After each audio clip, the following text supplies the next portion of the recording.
OK.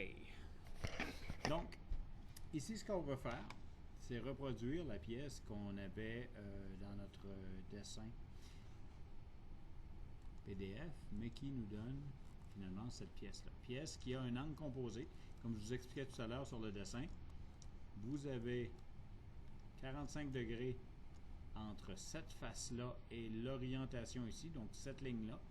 Sauf que quand on regarde ça de côté, il y a aussi un 10 degrés qui existe entre cette face-là et ce qui serait la verticale ici, parallèle à l'arête que j'ai dans le coin.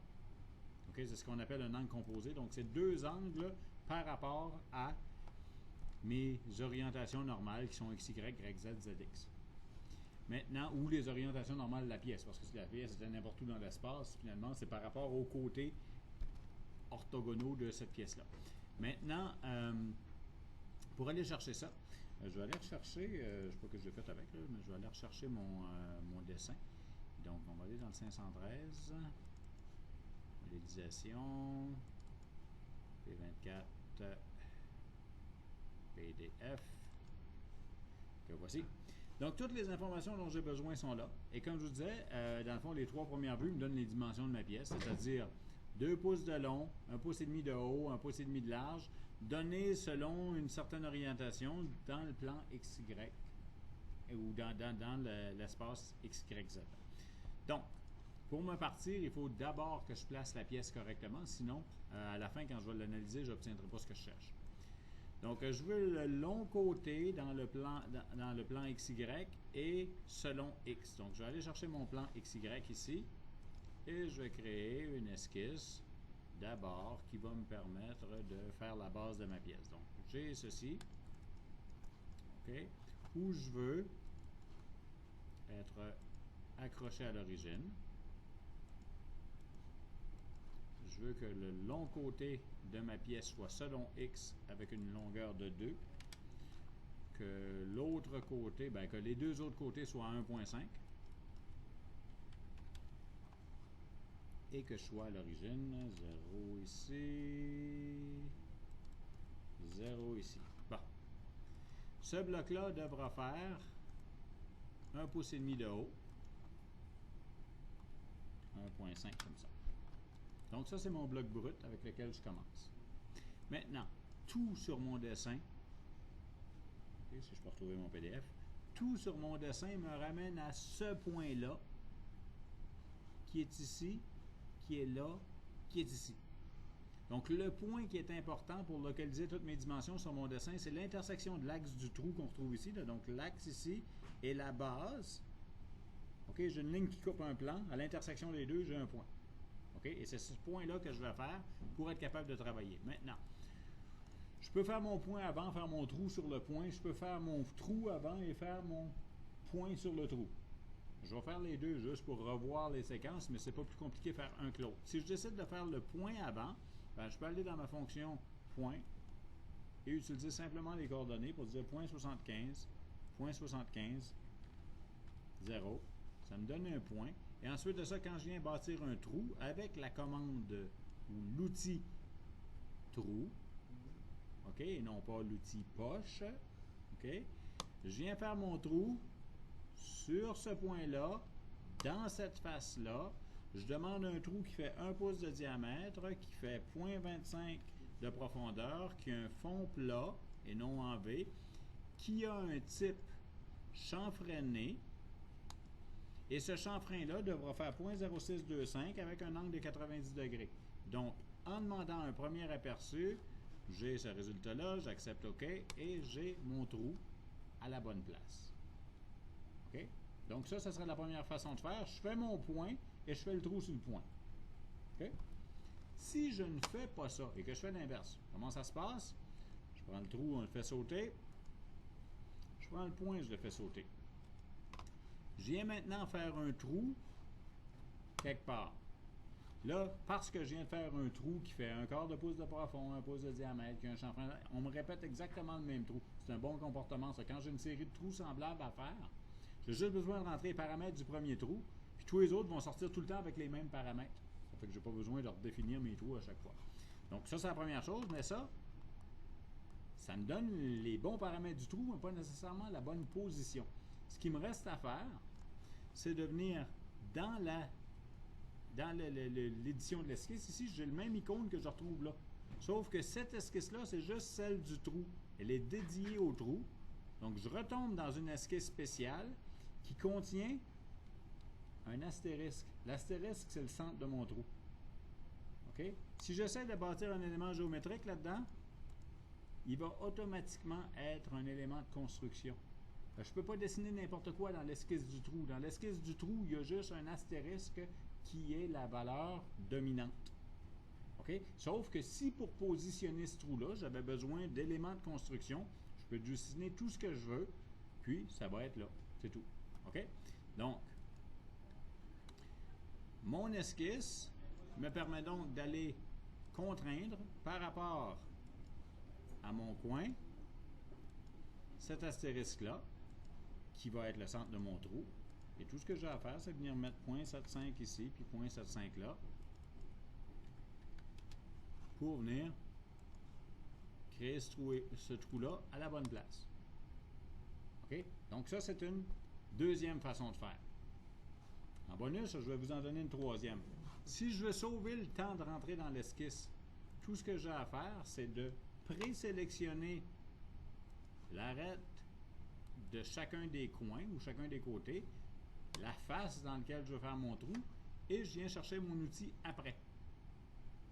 Ça va apparaître quelque part, sauf que là, les contraintes, vous les voyez, on les a déjà. OK, j'ai les contraintes pour le trou, OK, le point 33, ça c'est la distance, on peut déplacer cette contrainte-là, si on veut, le point 441, c'est encore pour la distance, on va le déplacer, mais j'ai le diamètre d'un pouce, j'ai la profondeur de 0.25, j'ai 90 degrés d'angle, je devrais avoir, 90 degrés de chanfrein, et 0.0625 de chanfrein. J'ai tous mes paramètres qui sont déjà accessibles. Ça aussi, ça peut être pratique là, quand je veux éditer en cours de route mes affaires. Sauf que là, ce qui m'intéresse, c'est de prendre ce trou-là et de le mettre à 0.75 et 0.75. OK?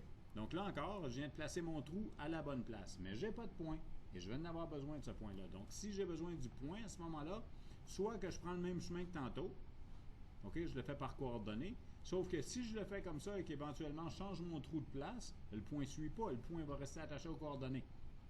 Donc si je dois avoir un point qui suit, je dois avoir un lien entre le trou et le point.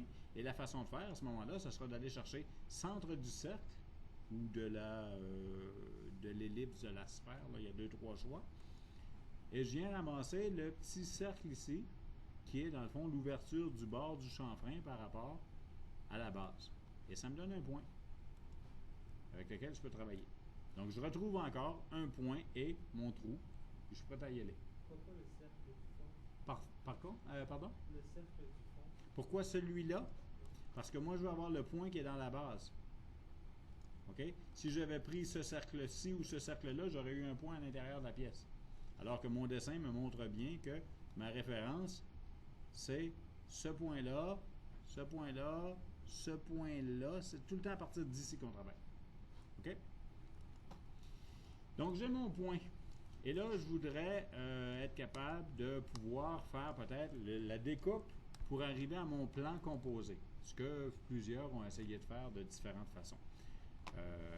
Plusieurs d'entre vous avaient essayé de dessiner un coin ici. Mais le problème, c'est que si on regarde le dessin, on n'a aucune information sur la longueur des côtés de ce qui reste. On peut le dessiner, mais on ne le positionnera pas correctement. Donc, ça ne nous aide pas vraiment. OK? Ce qu'on nous dit, par contre, c'est que par rapport à ce côté-là, j'ai 45 degrés d'inclinaison. Donc là, je vais aller rechercher des petits copains que je vous ai présentés la semaine dernière, mais avec lesquels vous n'avez pas fait connaissance, ça de là, parce que je n'ai pas vu grand monde utiliser ça. Mais je vais aller créer des plans. C'est avec des plans que ça se fait, des plans composés. OK? Donc, je vais commencer par me faire un plan à angle. OK? Donc, angle normal par rapport à un plan. Et là, mon modèle, là, il est arrangé avec le gars des vues. OK? Il est arrangé pour que ça marche. Mais je veux que vous compreniez pourquoi et comment il est arrangé surtout. C'est que là, le trou ici, dont le centre est représenté par le point. OK? Il est à travers, là. Donc, le trou ici, il est à 0.75 et 0.75. D'accord? Et le bloc fait 1,5. Donc, il est à 0.75 et 0.75 de l'autre coin aussi. D'accord? Donc, si j'ai la même valeur dans les deux sens, on s'entend-tu que si je passe par le coin et par ce point-là, je suis en train de créer un angle à 45 degrés? Donc, si mon trou avait été à 0.6833 et 0.7422, on oublie ça, là. Ce que je vais faire ne fonctionnerait pas parce que je ne serais pas à 45 degrés. Mais là, ça va fonctionner. Et ce que je vais faire un angle normal où mon axe de rotation va être cette ligne-ci. Comme phase de référence, parce que je vais travailler avec 45 degrés, je peux travailler autant avec celle-ci qu'avec l'autre. Ça n'a pas vraiment d'importance. Et je vais demander 45. J'ai une chance sur deux que ça marche. J'ai obtenu le mauvais choix. Je mets ça négatif. Ça revire de l'autre bord. Et j'ai déjà un plan à 45 degrés ici. OK? Qui passe automatiquement par le point à cause de ce que je viens de vous expliquer. Tout le monde voit ça? OK. Maintenant, ce que je voudrais faire, c'est utiliser ce plan-là comme référence pour être capable de m'en faire un autre qui est rabattu de 10 degrés vers l'arrière pour être capable d'aller chercher cette information-là. OK? Sauf que, pour obtenir le premier, ça a bien été, j'ai été capable d'utiliser l'arête du solide qui était ici. Mais là, pour être capable de rabattre ce nouveau plan-là de 10 degrés en arrière, ça me prendrait une ligne en dessous que je n'ai pas. On va en faire. Donc, ligne, point, point, entre le point que j'ai fait au début et, parce que là, ça ne vole pas, puis on n'a pas un modèle paramétrique qu'on veut faire suivre pendant la génération. Donc, on va se payer le luxe d'aller chercher le point ou le sommet du solide. Ce qui ne serait pas une bonne pratique si on voulait vraiment faire un modèle paramétrique, là, heavy duty, là, ça finirait par sauter. Mais pour tout de suite, là, ça va être bon. Je ramasse ce point-là, j'ai mes deux références et j'ai ma ligne. Ce qui me permet de créer un plan à angle en utilisant cette ligne-là comme axe de rotation, ce plan-là comme plan de référence, et là, je ne veux pas 45 degrés pour être aussi incliné que ça, j'en veux juste 10. Aperçu. Là, il est correct, mon plan. Il est incliné vers l'arrière. Le seul problème que j'ai, là, c'est qu'il se crée exactement, ou son icône se crée exactement par-dessus l'autre. Tantôt, je vais arriver pour sélectionner ça, ça va être bordélique, là. Je ne vais pas piquer le mauvais à la place de celui que je veux. Donc, pendant que je suis encore en train de le faire, puis si j'oublie, je peux le faire après, là, j'ai juste à recliquer dessus, puis je vais retrouver ça. J'ai déplacé ici. Déplacer me permet juste de changer la position de l'icône de place. On parle toujours du même plan, là. Le plan, il va passer par cette ligne-là, il va être à 10 degrés de l'autre plan que j'ai créé, mais j'ai remplacé la j'ai déplacé la position de l'icône, puis je dis OK. Donc, mon plan à 10 degrés, ici, il est bien orienté, OK? Il est à 45 degrés par rapport au côté. Il est à 10 degrés par rapport à la verticale, ce que je vous expliquais tantôt. Son seul problème présentement, c'est qu'il passe par le point et non pas par la place où je n'ai besoin. Sauf que là, j'ai un plan qui est bien positionné dans l'espace et qui me reste à localiser. Ou à 0.696 pouces. Là, ma cote. Donc, je m'en viens ici, je crée un plan décalé à partir de celui-ci, du bon bord à 0.696.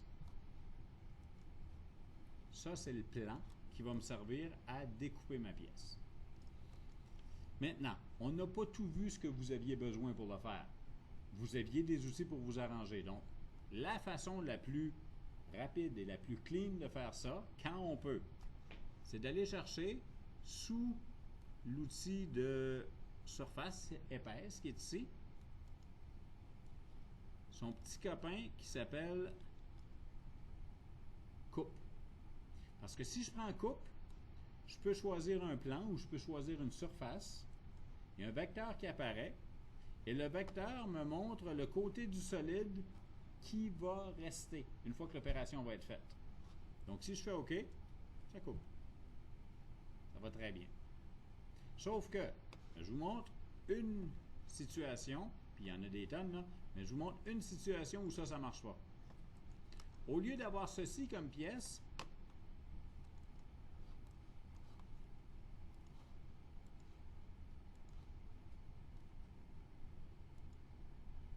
j'ai quelque chose comme ça. OK, ça n'a pas besoin d'être bien précis, là. Je vais juste vous montrer l'idée. Je viens juste faire sauter ça, ça et ceci. Et je retrouve tout ça. OK? Pas très élégant, là, mais c'est pas grave. Maintenant, je reviens faire la même coupe que tantôt. Quand je coupe avec ça, là, on n'oublie pas qu'un plan, c'est infini. Donc, le résultat, ça va être ça ici. OK? Donc, si j'avais voulu conserver le gros moton qui dépassait, là, même si je coupais ça, ben là, avec l'outil que je viens d'employer, ben j'ai un problème. Parce que ça va toujours passer à travers.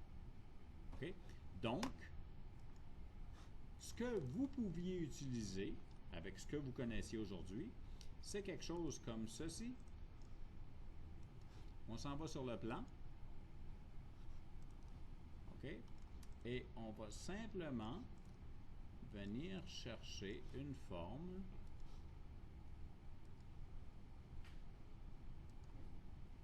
qui va aller autour de la zone. Ça n'a pas besoin d'être précis, là, ça n'a pas besoin d'être soigné comme ça, là. Mais tout ce que je veux, c'est quelque chose comme ceci, OK, qui fait le tour de la partie que je veux arracher. Puis je m'arrange à ce moment-là pour faire une poche, pas jusqu'au dernier, parce que si je fais jusqu'au dernier, il est possible que je rentre dans ma pièce qui est là. Puis là encore, il va falloir que je joue un petit peu, mais je vais vous montrer l'idée quand même. Donc on va descendre ça à peut-être 1 pouce. 1 pouce, ça serait presque pas pire, là. Donc en jouant un petit peu avec mes paramètres, là, je serais capable de nettoyer ce bout-là sans faire sauter ce qu'il y a ici. Donc en faisant une poche dans ce contexte-là, on peut s'arranger. OK, vous voyez l'idée? C'est pas notre problème. J'avais pas ce bout-là. Je voulais juste vous montrer que je pouvais, par contre, obtenir ma géométrie en faisant une coupe ou une poche. Donc, je viens chercher ce plan-là et je conserve ceci. Bon. Donc là, j'ai mon plan incliné au bon endroit. OK, si je veux valider, j'ai ma mesure, je ramasse ce plan-là, je ramasse ce point-là et j'ai le point 696 que je vous ai montré tout à l'heure. OK? Maintenant, je veux localiser le centre du trou qui va dans cette face-là à partir du dessus, donc perpendiculaire à cette face-là en passant par le point, décalé de 0.3536, j'ai un axe. C'est ce que mon dessin montre ici. En même temps, le long de ce plan incliné-là, à partir de la projection de ce point-là, OK, à 6388, j'ai mon axe. Donc, ce que je peux faire là, c'est venir, au lieu de regarder ça du dessus, puis au lieu de regarder ça du côté, on va regarder ça de face. Et ce que je peux faire, c'est de m'arranger pour me positionner correctement ma géométrie par rapport à ce plan-là. Comment je fais ça? Ben, je vais venir me faire une esquisse. Mais là, je peux être correct et je peux ne pas l'être. OK? Parce que là, je suis chanceux, ça a sorti pas pire, mais mon esquisse aurait pu sortir comme ça, avec l'axe H parallèle au bas de mon écran, puis l'axe V perpendiculaire au bas de mon écran. OK? Donc, je ne peux pas me fier que quand je clique sur une face, que je suis tout le temps parfaitement perpendiculaire. Si j'avais eu quelque chose de tout croche, comment j'aurais pu procéder? Ben, j'aurais pu venir me faire une ligne de construction. OK? Que je demande simplement pas perpendiculaire, mais parallèle au côté. OK? Et je me fais une autre ligne de construction que je demande perpendiculaire à la. OK? OK? Et je fais passer ces deux lignes de construction-là par le point qui m'a servi à localiser mon trou au début. Une fois que j'ai ces deux lignes-là de référence, je peux placer un point qui ne sera pas un point de construction, qui va être un point standard. Et ce point-là, je le place à point 35-36 et je le place à point 6388. Avec un point, parce que sans ça, il va aller pas mal loin. OK? Et une fois que ce point-là est placé, je m'en viens faire un beau petit trou sur le point. Oups, annulé. Un trou sur le point dans la face. Ce trou-là fait 1,5 pouce de diamètre, fait 1,5 pouce de profondeur, un type simple, donc n'a pas de chanfrein, et me donne quelque chose comme ça ici. Si je l'ai fait correctement, je viens analyser cette pièce-là, et ça me donne 8054 6322 7654, les trois valeurs que vous avez vues ici. OK? Donc ça, si je ne connais pas mes outils, c'est probablement ce que je peux faire de plus simple, mais c'est long. N'est-ce pas? Donc, on va faire disparaître ce trou-là. On va voir d'autres choses. Parce que là, c'est bien beau, là. L'idée de faire un plan, une esquisse, tout ça, faire les lignes de construction, mais je sais pertinemment que vous allez arriver à un moment donné, vous allez faire un trou, paf, vous allez sélectionner, pas un trou, mais vous allez vouloir faire une esquisse, pardon, paf, comme ça, puis elle va avoir l'air correct, puis vous allez dire « est correct », puis vous allez modéliser, puis vous allez être 3 millièmes à côté. OK? Si vous êtes en train de faire un bloc de positionnement super précis pour être capable de mettre un laser de haute qualité pour être capable d'aligner, pas un laser, mais un miroir de haute qualité pour être capable d'aligner un laser, ben vous venez de perdre peut-être 40% de votre efficacité parce que vous êtes 3 millièmes off. OK? Parce que des fois, les millièmes et 10 millièmes, ils comptent là, dans ce qu'on fait. Donc, au lieu de faire ça de même, on va sortir de là. Puis au lieu d'aller faire l'esquisse dont je vous ai parlé tantôt, on va aller voir cette petite sœur qui s'appelle l'esquisse positionnée. OK? L'esquisse positionnée va vous demander de sélectionner un plan. Je ne sélectionnerai pas à la face, je vais prendre le plan qui est ici. Puis, ce que ça me donne, c'est un système d'axes qui, par défaut, est implicite et dont l'origine est implicite, bonjour, et dont l'orientation est implicite. Donc, tout ça se base sur l'origine qui est ici et les plans qui sont déjà en place. Et là, c'est pas ça que je veux, moi. Je voudrais que l'origine de mon système d'axe soit obtenue par la projection du point que je me suis battu pour faire tantôt. Donc ça, ça va devenir mon origine. Première des choses. Deuxième des choses, l'orientation de mon système d'axe pour l'esquisse, je vais le définir parallèle à une ligne. Puis ça tombe bien, j'en ai une belle ligne là. OK? Maintenant, qu'est-ce qui va être parallèle à la ligne?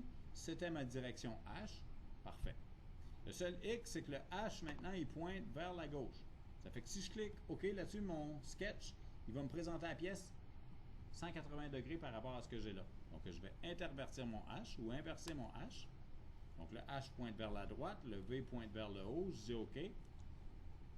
Et j'ai automatiquement une esquisse dont l'origine est à la projection de mon point dans le plan incliné. Ce que j'ai là présentement, là, c'est l'équivalent du travail qu'il a fallu que je fasse tantôt en faisant les lignes de construction parallèles, perpendiculaires, positionnées, coïncidentes, etc. Tout ça, j'ai pu faire ça à travers l'esquisse positionnée. Maintenant, il me reste à aller placer mon point, comme je l'ai fait tantôt. Je viens placer mon point 35-36, mon point 6388.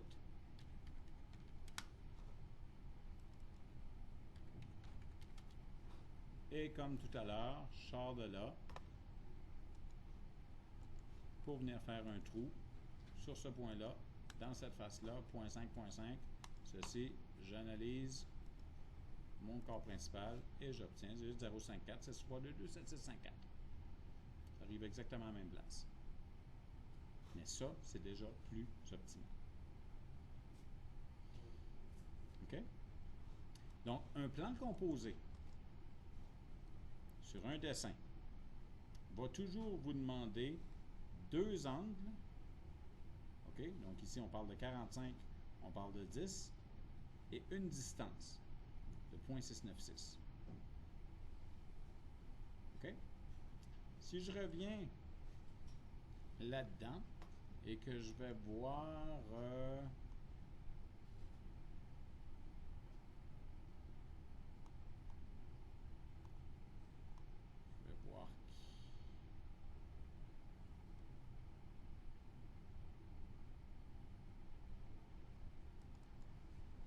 non, pas P05.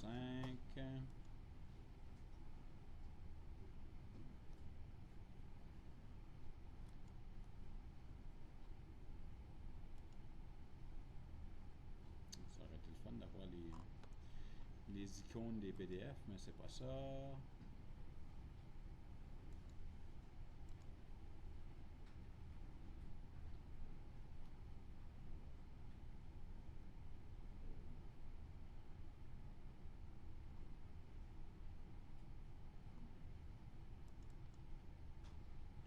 Ça, c'est pas vraiment des plans composés. Ceci. Midterm. C'est un ancien examen d'un autre cours. OK? J'ai un plan composé juste sur le coin ici.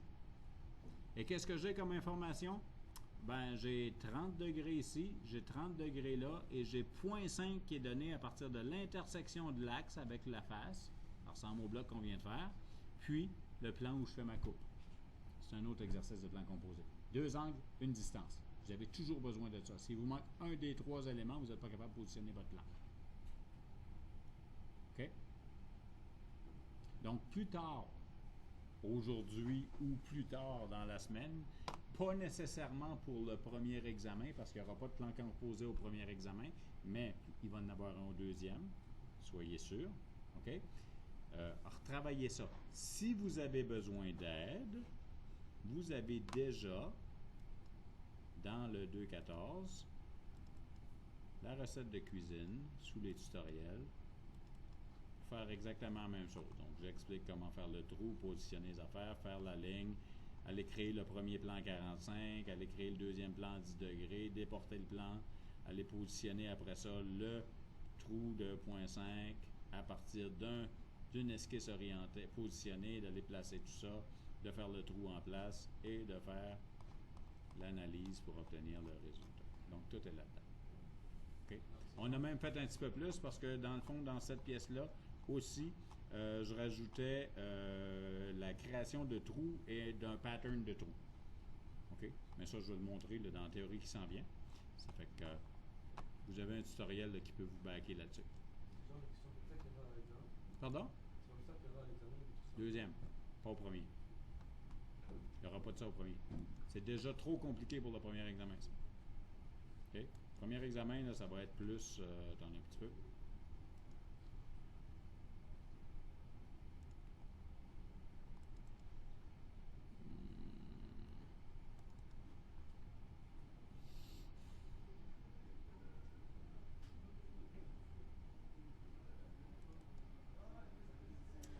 Ça, c'est un peu trop compliqué pour le premier examen aussi. Parce qu'il y a du positionnement qui est relié. Tiens, à la limite, là, quelque chose comme ça, presque, pourrait être fait au premier examen. Mais c'est parce que c'est une grosse esquisse. Hein? Ça peut être fait avec une esquisse, cette affaire-là. C'est une plaque avec des trous dedans. Ça fait que c'est pas tout à fait la partie modélisation qui m'intéresse.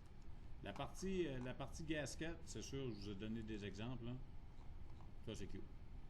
OK? Modèle de gasket, là, attendez-vous à quelque chose comme ça, là, avec des courbes partout et des patrons qui se répètent. Là, je veux savoir si vous êtes capable de faire des esquisses. Donc, il va y en avoir une qui va être heavy duty dans ce sens-là. Mais après ça, pour la partie modélisation, ça peut presque être là, quelque chose...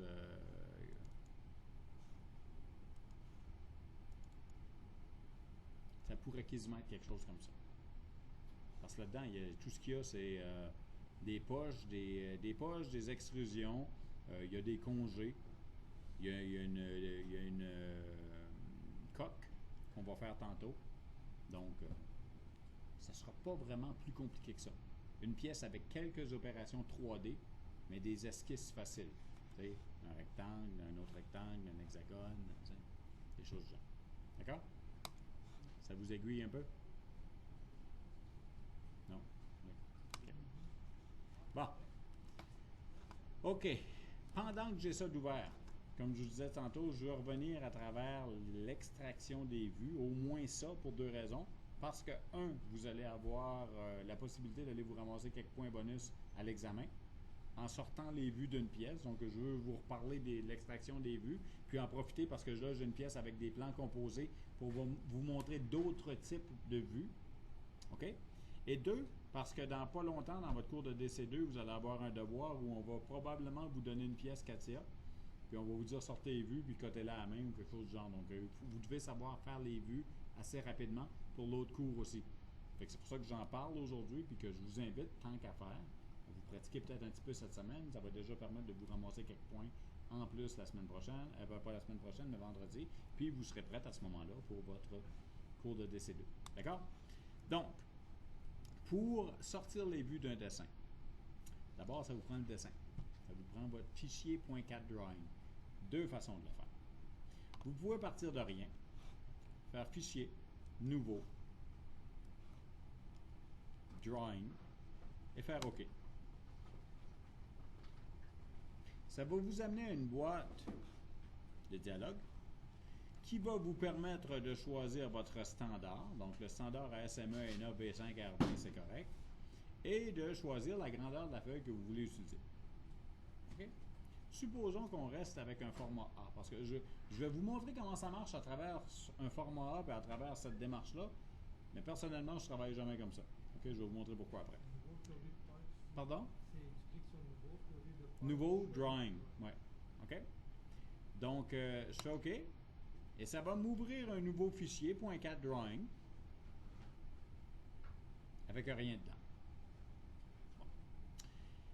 Il y a du développement qui a été fait à l'ENA pour un certain nombre de cours où on peut aller chercher le cartouche, le bloc de notes, tout ça, à travers une routine qui est disponible dans CATIA. Je vais vous montrer comment on fait ça. Pour utiliser ça, il faut d'abord comprendre une chose par rapport au dessin. Il y a comme deux niveaux d'un dessin. C'est comme s'il y avait un fond blanc et une espèce d'acétate transparente par-dessus sur lequel on venait sortir nos vues. Mais dans le fond blanc en dessous, c'est là qu'on va mettre notre card, c'est là qu'on va mettre le title block, c'est là qu'on va mettre les informations, les notes, les choses du genre. Donc, cet espace inférieur-là, ou en dessous, on appelle ça le calque de fond. Et on y accède en allant chercher le fond de calque. On a changé le nom à un moment donné. Au début, ça s'appelait calque de fond. Là, c'est rendu un fond de calque. Donc, on vient éditer le fond de calque. Et quand on va l'éditer, vous allez remarquer que l'écran va devenir bleuté, comme ceci. OK?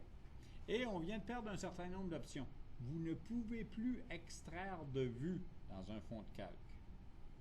Vous pouvez dessiner, si vous vouliez dessiner votre propre cartouche, vous pourriez aller chercher votre outil de profil ici ou de contour et dessiner quelque chose comme ça avec des coins ronds si ça vous tente, peu importe, aux bonnes dimensions. Là. Donc, en prenant les précautions nécessaires, si ça vous tente, vous pouvez faire du double contour. C'est le genre de cossin là, que vous ferez peut-être à un moment donné parce que vous voulez vous développer des feuilles personnalisées pour un projet que vous faites, là, qui est un projet Baja ou quelque chose du genre. Donc, c'est une façon de faire. Là, vous pouvez dessiner dans ce fond de calque-là. Mais ce n'est pas ça le but. Vous avez surtout ici une option qui vous dit cadre et cartouche. Et c'est là qu'il y a une paramétrisation ou une personnalisation qui a été faite ici. Ce qui fait que quand vous cliquez sur cette icône-là, cadre et cartouche, bon, on vous offre de choisir un format. Là, vous pouvez avoir une feuille d'usinage. Vous allez utiliser ça pour certains cours dans votre deck. Forme standard ASME R12, donc c'est ce qu'on va aller chercher. Puis vous avez ceci que je ne sais pas trop quoi parce que moi je l'utilise pas. Donc supposons qu'on va chercher la forme standard ici. Ben là, j'ai un certain nombre de choses qui sont disponibles et on va dire Ajouter cadre et cartouche. OK. Donc, c'est ce que ça me donne. Remarquez que ma feuille de format A, c'est une feuille d'imprimante ordinaire, 8,5 par 11. Regardez la grandeur de ce beau cartouche-là. Ça prend 30% de l'espace que vous avez pour faire votre dessin. OK?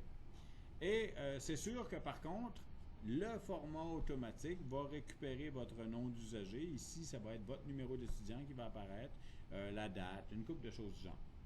OK? Maintenant. C'est feuille d'usinage? Pardon? Ça, c'est pas la feuille d'usinage, c'est le format standard. OK? Maintenant, je sors de là et je me crée un nouveau dessin. Je vais chercher un format C et je viens encore dans le fond de calque, sortir le cadre et cartouche. Je suis toujours dans ce format-là, je suis toujours avec ajouter cadre et cartouche. C'est exactement le même bloc. Et c'est ça que, personnellement, j'aime pas de cette routine-là, c'est que, OK, si j'utilise ça pour un format C, un format D, un format E, c'est correct, ça prend pas trop de place. Mais des fois, on peut vouloir sortir un format B et un format A, puis là, à ce moment-là, bien, tout notre espace est pris à cause du cadre et du cartouche. Donc, moi, ce que j'ai fait, à un temps, j'avais un format A, B, C, D, E, mais maintenant, ce que je fais, c'est que je vais dans Fichier, et au lieu de faire Nouveau, je fais Créer à partir de. Je m'en viens dans mon dossier de cours et j'ai Format, dans lequel je n'ai plus qu'un seul format. Moi, je travaille juste avec du format D maintenant. Donc, quand j'ouvre un format D, l'avantage que j'ai, c'est que si j'imprime ce format D-là à l'échelle sur du 11-17 sur l'imprimante laser, je n'ai pas des grandes bandes blanches en haut ou sur le côté que je perds parce que ça rentre pas mal dans un 11-17. Donc, c'est pour ça que j'ai fait le choix à un moment donné de juste travailler avec ça. Maintenant, mon format a été fait lui aussi dans le fond de calque. Ce qui fait qu'on y retrouve des notes, on y retrouve un cartouche, on y retrouve un logo de l'ENA, des choses du genre. Si vous voulez éditer n'importe quoi de ce qu'on retrouve dans le fond de calque, vous double-cliquez sur le texte et vous le modifiez. C'est tout. OK? Donc, que ce soit la date, que ce soit un nom, quelque chose du genre, vous double-cliquez, vous y allez. À condition que vous ayez habituellement au moins 2 ou 3 caractères. Parce qu'à un caractère, ça ne marche pas tout le temps bien. Puis c'est juste graphique, hein? Si on fait ça et qu'on double-clique dessus, ça va fonctionner. C'est graphique. Mais si vous ne voulez pas gosser avec parce que vous avez beaucoup de texte à changer, puis là, vous arrivez, vous n'avez quelques-uns que c'est juste des chiffres, cliquez avec le bouton de droite, allez sur Objet Texte Définition, puis vous l'éditez pareil, là. Sauf que vous n'avez pas besoin de zoomer constamment. C'est une autre façon de le faire. D'accord? Bon. Ça va être pour remplir votre cartouche. Quand on va vous le demander. OK? Pour l'examen qui s'en vient, je vais vous demander en bonus de me sortir les vues de votre pièce. Si ça vous tente de remplir le cartouche, vous le remplirez, mais moi, je ne vous le demanderai pas. Donc, perdez pas de temps avec ça. Ça ne vous donnera pas de points de plus. Okay, moi, je ramasse les fichiers. Donc, si vous me mettez votre fichier dans votre dossier, que vous me remettez le dossier dans la remise de travaux, je vais le trouver. Je vais savoir que si vous avez nommé votre dossier correctement, bien, le fichier qui est dedans devrait être le vôtre. Okay? Donc, perdez pas de temps avec ça. Dans les autres cours où on vous demandera de remplir la cartouche, ça, faites-le. C'est pas un problème. C'est ça qui vous demande. Puis c'est les autres qui donnent les points. Mais moi, je ne vous donnerai pas de points pour ça. Perdez pas de temps avec. Okay? Je vous dis juste ça. Donc, pour tout ce qu'on trouve dans le calque de fond, d'habitude, c'est du texte, c'est pas gelé là. Donc, tout ce que vous avez à faire, vous double-cliquez, vous venez éditer votre contenu. OK? Si votre matériau devient de l'aluminium, vous tapez aluminium. OK? Et vous faites juste attention aux détails suivants.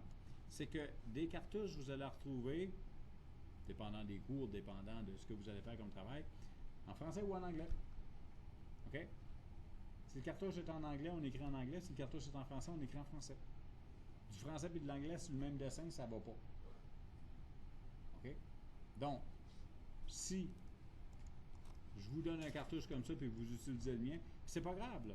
Si vous oubliez ce détail-là et vous écrivez en français sur un cartouche que je vous donne, vous ne perdrez pas de points. Mais l'idée est que pour vous et pour travailler comme du monde, vous travaillez juste d'une langue sur un cartouche. OK? Puis si vous arrivez dans d'autres cours et vous avez des cartouches en français, bien, vous travaillez avec en français. OK? N'oubliez pas que l'anglais, ça va être votre langue de travail. Les dessins vont être faits en anglais. Chez Pratt, chez Bombardier, chez Bell, tout ça, là, les dessins se promènent dans le monde en anglais. Donc, habituez-vous à la terminologie, au nom des matériaux. Acier, c'est steel. Aluminium, c'est aluminum. Il n'y a pas de I dans le dernier bout. Ce genre de choses-là, là, pour que vous le sachiez. OK? Donc, quand j'ai fini de faire la partie texte du calque de fond, je reviens éditer le calque des vues et je suis prêt à sortir les vues de ma pièce. Dépendant de ce que vous avez, okay, vous pouvez décider de travailler avec deux fenêtres. Donc, je vais juste, dans le fond, fermer celle-ci pour vous montrer ça optimalement. Okay.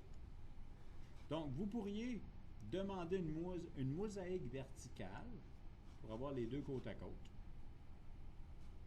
Le problème avec ça, c'est que vous allez utiliser dans deux options les deux fenêtres, puis après ça, vous allez avoir pas beaucoup d'espace à travailler dans votre dessin. Donc, oui, vous pouvez faire ça, mais personnellement, moi, j'aime mieux travailler dans le dessin.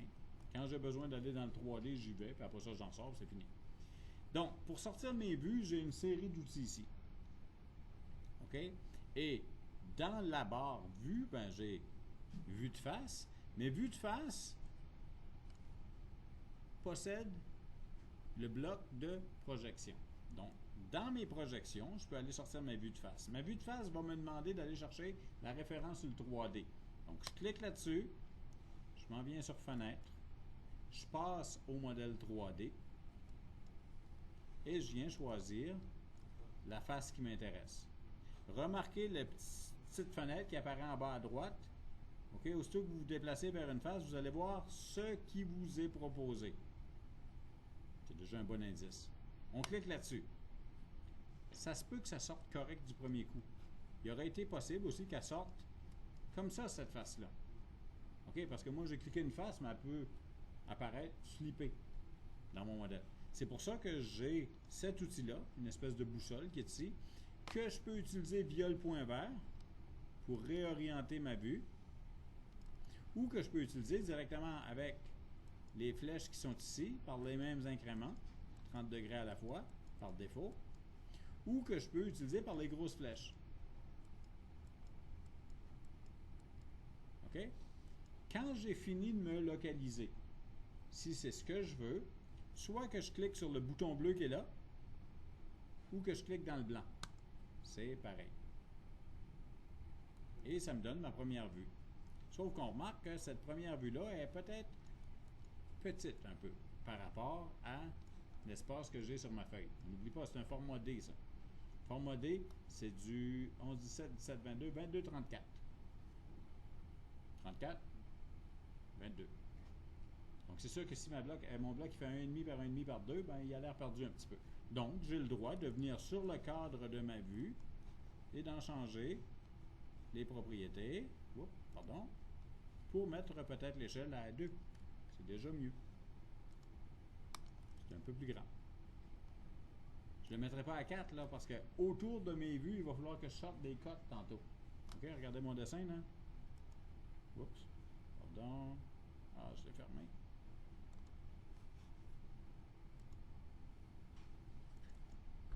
OK? Donc, les vues prennent un certain espace. Ça, c'est un format B, par contre. Là. Les vues prennent un certain espace, mais après ça, il y a des cotes qui vont autour de tout ça. Ça fait qu'il faut que vous vous laissiez de la place pour ces cotes-là. Donc, j'ai ma première vue de fait que j'ai obtenue par vue de face. Mais là, je n'irai pas chercher une vue de face du modèle 3D pour le dessus. Parce que oui, c'est ça que ça me donne. Puis oui, je peux changer l'échelle. Mais le positionnement des deux vues, même si je peux m'arranger pour qu'ils deviennent positionnés, ben, je vais changer une vue puis l'autre ne suivra pas. Donc, ce n'est pas la façon de faire. On va faire des projections à partir de notre vue de face. Donc, une fois que la première est sortie, j'utilise le quatrième outil, vue projetée, pour faire le travail. Et là, en fonction de la vue qu'il va avoir, le cadre rouge, on remarque que dépendant d'où est-ce que j'amène le curseur, j'ai des résultats différents. Et parce que pour ma première vue, j'ai réglé tout de suite l'échelle à 2 pour 1, bien, la nouvelle vue projetée est à 2 pour 1. Là, on remarque que j'ai un cadre rouge, que j'ai un cadre bleu. Le cadre rouge est le cadre de la vue active. Donc, si je fais une nouvelle vue projetée, ben, c'est à partir de la vue que le cadre rouge que je vais avoir mon résultat. OK? Maintenant, je veux faire une vue auxiliaire. La vue auxiliaire, tantôt, me servait à aller montrer le 10 degrés qui existe sur ce plan incliné-là. Et la vue auxiliaire, comme je vous l'expliquais, elle me montre l'objet dans une direction qui est parallèle à cette ligne-là. Donc, je ne suis plus à 90 degrés par rapport à ce que j'avais ici ou à ce que j'ai là. Donc, je dois d'abord activer ma vue. Ça, je fais ça par un double clic sur le cadre. OK? Une fois que la vue auxiliaire est faite, pas que la vue auxiliaire, mais que le cadre est activé, je m'en viens chercher vue auxiliaire, qui va me demander de cliquer 2 points qui vont définir une ligne qui va être perpendiculaire à la direction que je veux montrer. Donc, dans ce cas-ci, moi, je veux montrer cette direction-là. Je veux une ligne comme ceci. OK? Quand je clique là-dessus, je vais cliquer un premier point, je vais cliquer un deuxième point, puis j'ai beau me déplacer, là, il ne se passe rien. OK? Donc, comment je sais que je suis perpendiculaire à la ligne qui m'intéresse? J'ai aucune façon de le savoir. Tant que je ne viendrai pas avec mon curseur passer sur cette ligne-là pour la faire reconnaître et m'en venir, oups, ici.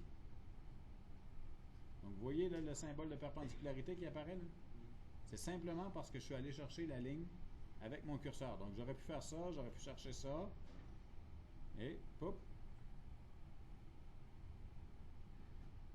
Mais il faut le faire. Parce que si vous ne le faites pas, vous allez essayer de cliquer des points, puis vous n'aurez jamais cette perpendicularité-là. Donc, il faut vraiment penser à venir passer votre curseur au-dessus de la ligne que vous voulez comme référence. Puis quand vous allez tomber au bon endroit, à un moment donné, ça va vous le montrer. Et là, vous cliquez. Vous avez défini votre plan pour votre vue auxiliaire. Vous vous déplacez en fonction du plan et vous allez obtenir votre premier résultat. La flèche apparaît tout croche, c'est pas grave, on va retravailler ça tantôt. Donc là, j'ai eu une première vue auxiliaire. Sauf que mon dessin, ce sera pas long, il en montre 2. Ici aussi, j'ai une vue auxiliaire. J'ai une vue auxiliaire qui va venir me montrer cette face-là en vraie grandeur. Donc la ligne qui est ici doit être parallèle à la face, n'est-ce pas? Ta question? Comment vous avez fait l'angle de 10 degrés? De quoi? L'angle, non, avant, dans le dessin. Un petit peu. Ouais, ici. Quel angle de 10 degrés, là? Ça ici, là? La vue auxiliaire. C'est ce que je viens d'expliquer. Si tu passes par la ligne, là, tu fais perpendiculaire. Oui. OK? Comme maintenant, je veux aller chercher la représentation de la vue auxiliaire ici pour montrer cette face-là. Qu'est-ce que je dois faire? Je commence par activer ma vue. Double-clic sur le cadre, il devient rouge.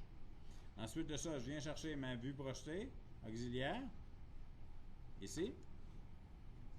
Premier point, il ne se passe rien. Tant que je ne viens pas chercher cette ligne-là, et maintenant, je cherche un parallélisme. Clic. Voilà ma vue auxiliaire. OK? C'est comme ça qu'on sort des vues auxiliaires.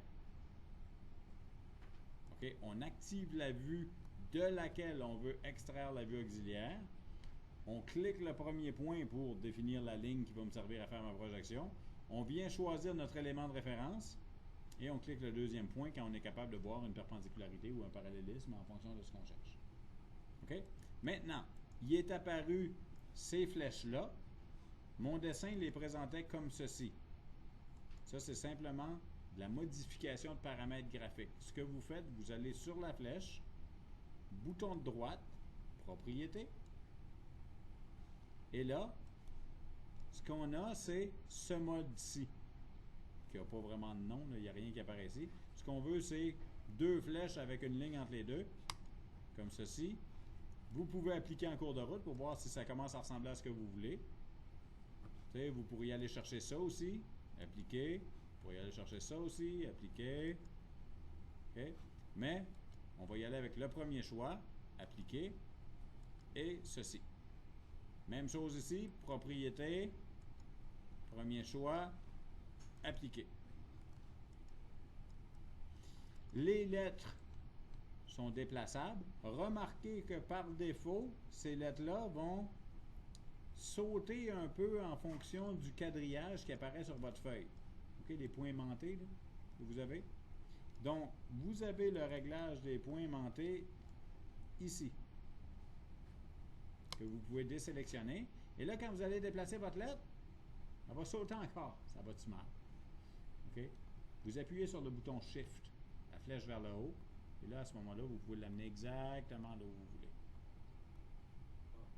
OK? C'est ça, Katia, là. C'est ça dans le sens qu'il y a une tonne. Surtout quand vous allez arriver dans le drafting. On n'a rien vu, là. On parle juste d'extraire des vues. Quand va venir le temps de faire les cotations, là, tous les petits copains qui sont là, on en a pour des heures. Ça va devenir long et pénible, mais c'est ça que vous avez besoin pour travailler. Parce que vous allez en faire du dessin avec cet outil-là. Donc, tous ces petits trucs-là, à un moment donné, ben, c'est là que ça peut être pratique d'avoir un livre qui mentionne tout. Okay? C'est ça que j'ai mis dedans. Et tout. Donc, on déplace les lettres. OK, là où on les veut. Ces lettres-là, juste pour en parler tout de suite, là, parce que c'est sûr que ça va être répété dans différents autres cours. Le lettrage que vous allez avoir employé pour vos vues auxiliaires, pour AA, pour section quelque chose, pour coupe quelque chose, ça doit être encore de pouces de haut. Donc, normalement, vous choisissez votre texte et vous allez choisir votre hauteur de caractère ici. OK? Les vues orthogonales n'ont pas de nom. Les vues auxiliaires vont souvent être nommées non pas vue auxiliaire A ou vue auxiliaire AA, mais vont être nommées view. On se rappelle que je vous ai dit qu'on y allait avec la langue du cadre ou de la cartouche. Donc, view AA, on met ça 250. Comme ceci.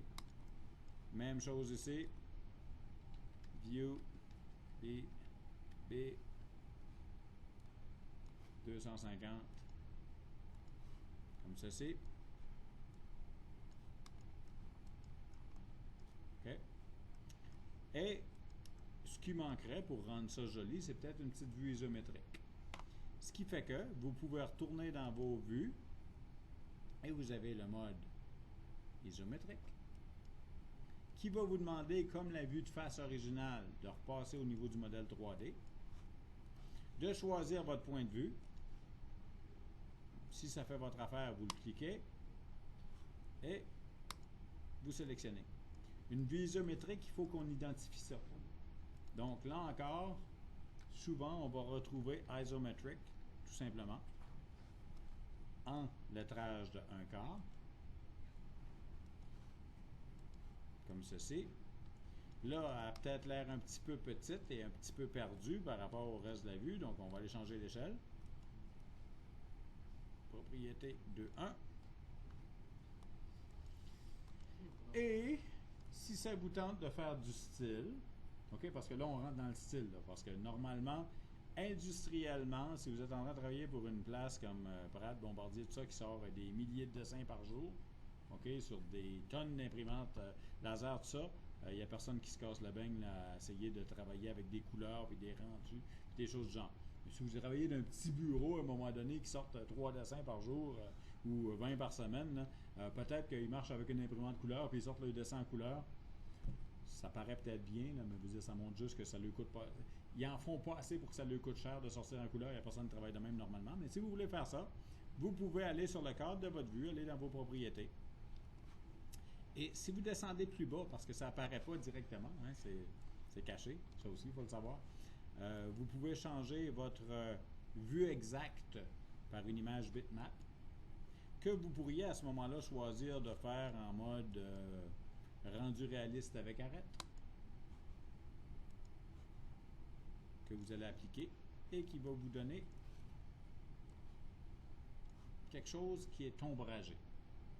Si il n'y a pas de limite à la dépense et que vous avez l'imprimante couleur en question que vous voulez utiliser, bien, vous pouvez demander les couleurs 3D de votre modèle, ce qui, dans ce cas-ci, le montre juste là, bleuté, mais si j'avais eu le trou qui est en rouge et les arêtes qui est en vert, bien, tout serait sorti aux couleurs qu'on veut. OK? Ça va avec ça? Maintenant, mettons qu'on veut faire le gros show de boucan. Okay, on fait le dessin, mais on veut la photo réaliste et tout le kit. Là, vous allez avoir besoin de rajouter dans votre modèle 3D, en fait, quelque chose d'autre. OK, donc je viens rechercher mon modèle 3D et vous avez de cacher quelque part dans vos outils une barre d'outils qui n'est pas allumée, qui s'appelle rendu. Petite caméra. Petite caméra, si vous cliquez dessus, vous avez un certain nombre de choses et vous avez surtout cette petite barre-là qui vous permet de régler différents petits détails, mais si vous cliquez sur le premier icône, ça va vous donner quelque chose. Ça va cruncher pour un petit moment.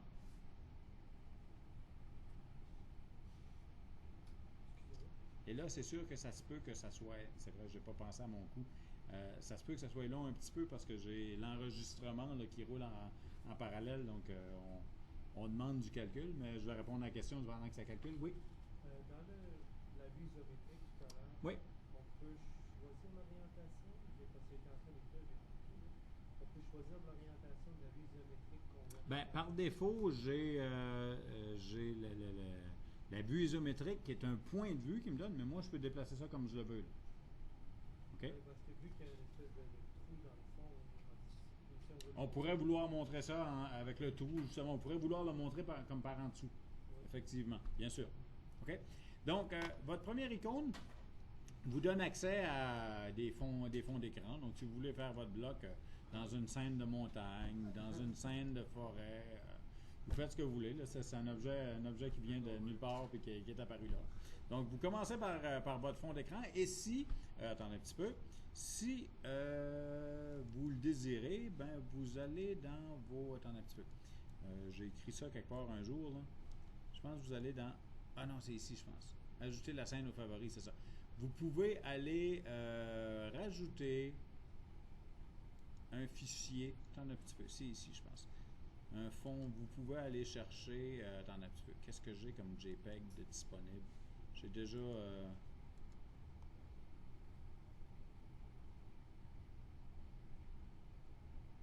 j'ai-tu quelque chose?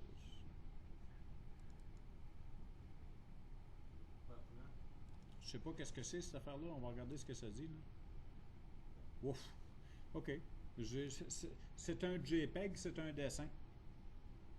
OK?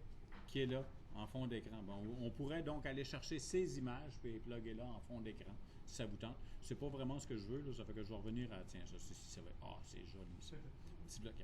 Donc, première des choses, on va chercher notre fond d'écran. Ensuite de ça, on peut aller chercher certains paramètres sur notre qualité de rendu, toute la quête. OK, ça c'est beau.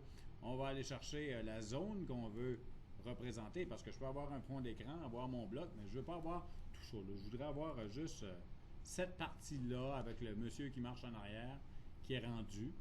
OK? Parce que ça va me tirer du jus, cette affaire-là. Ça va me faire une image qui va être plus grosse que ce que j'ai besoin. Donc, je choisis tout ça. Là, je fais mon rendu graphique. Donc là, c'est sûr que si j'avais choisi un matériau pour ma pièce, tout ça, ça se serait embarqué. Là. Mais remarquez déjà que la qualité de l'image change. OK, ça crunch pour un petit moment. C'est pas trop pire. Ça prendra pas une semaine à sortir, j'espère. Ça vaut quoi le rendu? Un peu. Je dis, ça c'est l'étape là, chaud de boucan. OK? Donc là, mon rendu est fait. On met ça en mémoire. OK? Donc, on va aller mettre ça dans le bureau, tiens. Ou non, dans Temp, parce que là, je commence à avoir pas mal de scrap dans le bureau. Donc, on va mettre ça dans Temp. On va appeler ça rendu. Là, j'ai un certain nombre de choix qui sont disponibles. Mettons qu'on va y aller en JPEG, qualité élevée. Bon, j'ai fait un rendu qui devrait traîner quelque part. Je ferme ça, j'ai fini. Je reviens dans mon dessin. OK? Et si je me fais, fort probablement, attendez un petit peu, si je crée, où est-ce qu'elle est? Une nouvelle vue. On va essayer de faire ça de même. J'active cette vue-là et je viens lui insérer une image que je vais aller chercher dans mon Save Temp comme ceci, qui s'appelle rendu.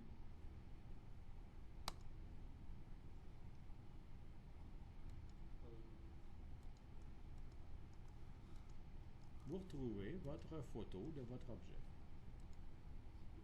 C'est cool, hein? On peut faire des affaires pas pires, là. Puis là, évidemment, ben là, je peux agrandir ça. Puis là, si je fais disparaître mon quadrillage, ben, ça va sortir juste un petit peu mieux. Hein? Je fais débarquer mon nom. Puis, c'est sûr que, à moins que vous envoyiez votre dessin, que vous fassiez un JPEG de votre dessin, que vous l'envoyez développer chez Costco, vous n'aurez pas une qualité photo là-dessus. Mais si vous faites imprimer déjà... fichier, imprimé.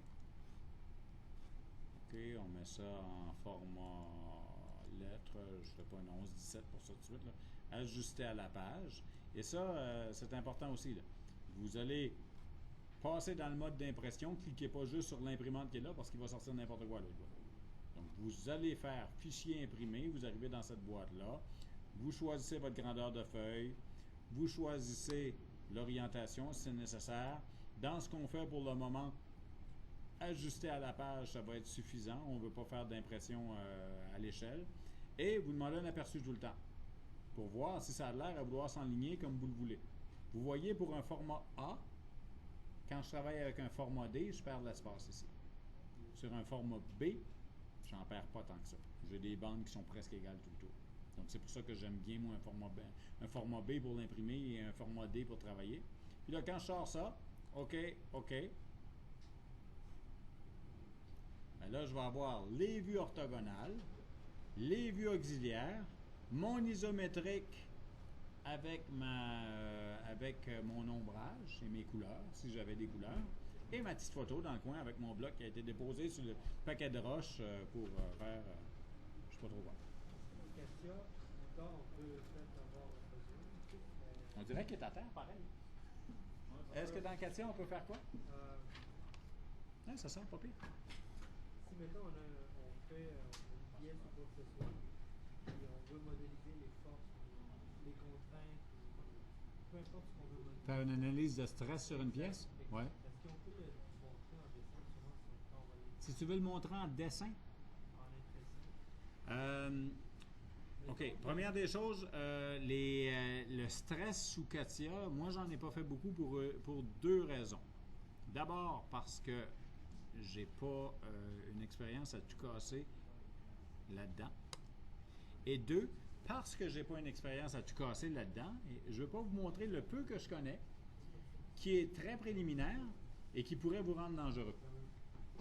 OK? Parce que si vous ne savez pas ce que vous faites avec du stress, vous pouvez calculer les affaires, puis avoir des couleurs qui apparaissent, puis des dégradés avec du rouge, du vert, du bleu, là, ça prend 30 secondes. Là. C'est un autre show de boucan si on ne sait pas ce qu'on fait. Puis ça a l'air bien beau, mais c'est du caca. OK? Si vous voulez faire une analyse de stress qui a de l'allure, ben, ça veut dire que vous avez choisi les bons éléments pour le faire. Vous avez appliqué les bonnes contraintes à votre pièce. Vous avez mis les bonnes conditions aux frontières. Vous avez mis les bons chargements. Vous savez qu'est-ce que ça vous donne comme résultat. Vous êtes capable d'anticiper ce qui s'en vient. Puis vous faites un job de stressman ou d'analyste. OK?